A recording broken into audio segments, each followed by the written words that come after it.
દલિત નેતા જિગ્નેશ મેવાણી રાજકોટમાં યોજાયેલ પ્રેસ કોન્ફરન્સના લીધે થયેલી એફઆઈઆરને લઈને કોંગ્રેસના નેતા શક્તિસિંહ ગોહિલના સરકાર પર આકરા આક્ષેપો કરવામાં આવ્યા હતા. પ્રદેશ કોંગ્રેસ સમિતિના કાર્યકારી અધ્યક્ષ, એક જાગૃત દલિત નેતા જે હંમેશા લોક પ્રશ્નો માટે લડતા હોય છે એવા જિગ્નેશભાઈ મેવાણીની ગઈકાલે કચ્છમાં એક પ્રેસ કોન્ફરન્સ હતી. આ પ્રેસ કોન્ફરન્સને અવળા પાટે ચડાવી દેવા માટે સરકારના ઈશારે સંપૂર્ણપણે એક ખોટી ફરિયાદ દાખલ કરવામાં આવી. મારો પહેલો સવાલ એ છે કે આઈબી જે છે, ઇન્ટેલિજન્સ ડિપાર્ટમેન્ટ છે, એનું કામ રાજકીય નેતાઓની જાસૂસીનું નથી. એમણે આંતરિક સુરક્ષાની ચિંતા કરવી જોઈએ. રાજ્યમાં આટલું બધું ડ્રગ્સ આવે છે, દારૂ વેચાય છે, રોજ ગુનાઓ બને છે.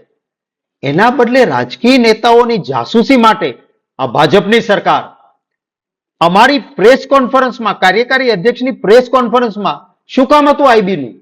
શું આ કોઈ આતંકવાદી માટેની પ્રેસ કોન્ફરન્સ હતી? ન જવું જોઈએ. અને ગયા પછી સંપૂર્ણ ખોટો કેસ કરવાનો. સંપૂર્ણ વિડીયો અને હકીકત જોઈએ તો કોઈ ગુનો બન્યો જ નથી, બની શકે એવી ઘટના જ નથી. અકસ્માતે પોતે જાળવણી રાખેની ને ખુરશી ક્યાંક આડીઅવળી થઈને બેસીને પટકાય અને પછી એક એવી વ્યક્તિ ભાઈ શ્રી હરીશભાઈ શિવજીભાઈ આહિર, એક યુવા જાગૃત આહિર સમાજનો યુવાન, જેણે હંમેશા લોક પ્રશ્નો માટે લડત ચલાવી. આ એ જ એચએસ આહિર છે જેણે કચ્છના મીઠાના અગરો ખૂબ ગેરકાયદેસર રીતે મોટા પાયે અપાયા છે. અને એમાં હર્ષ સંઘવી રાજ્યના ગૃહમંત્રીનું ઇન્વોલ્વમેન્ટ છે, આવી વાત કરી હતી. એટલે શું તમારે કેસ કરી દેવાનો છે એના સામે? મારી સીધી વાત રાજ્યના રાજ્ય ગૃહમંત્રી હર્ષભાઈ સંઘવીને છે.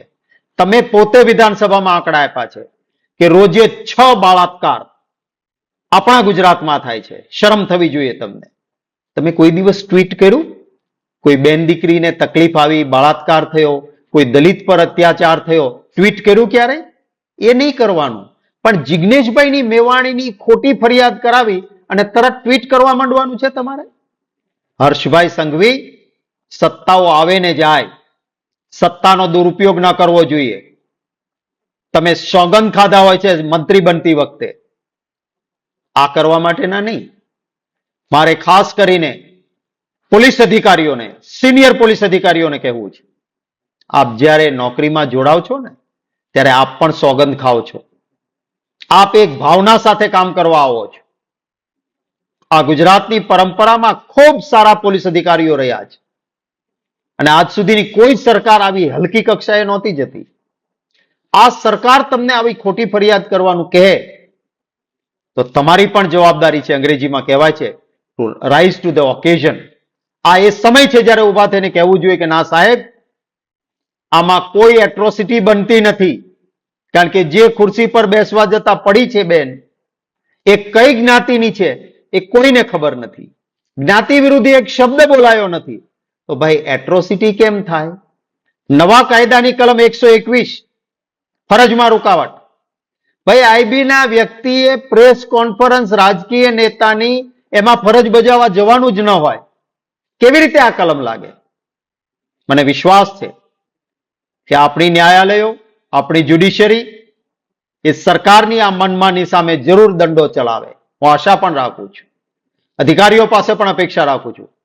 અને તાત્કાલિક આ કેસ રદ થવો જોઈએ, નહીં તો ન્યાયાલયની ફટકાર પણ સાંભળવાની તૈયારી રાખવી પડશે. સંપૂર્ણ ખોટી ફરિયાદ છે અને આવી ફરિયાદો ન ચાલી શકે. આઈબીએ જોવું હોય તો પહેલા જોવું જોઈએ કે આ જે રાજ્ય ગૃહમંત્રી હર્ષભાઈ સંઘવી જેની સાથે ગળે મળીને ફોટા પડાવે છે એ ડ્રગ્સમાં પકડાય છે. ભાજપના નેતાઓ જેની સાથે મિલાપણું રાખે એ નીટની એક્ઝામમાં પકડાય. રોજે રોજ ગુનાઓમાં ભાજપના વ્યક્તિઓ પકડાય છે. આની માહિતી આપો ને ભાઈ આઈબી વાળાએ પણ. આઈબીને પણ કહું છું કે તમારું આ કામ નથી. સરકારો આવે ને જાય, સરકારના નહીં. આપ જનતાના પ્રતિનિધિ છો, જનસેવક છો, એ રીતે કામ કરો એવી અપેક્ષા રાખું છું.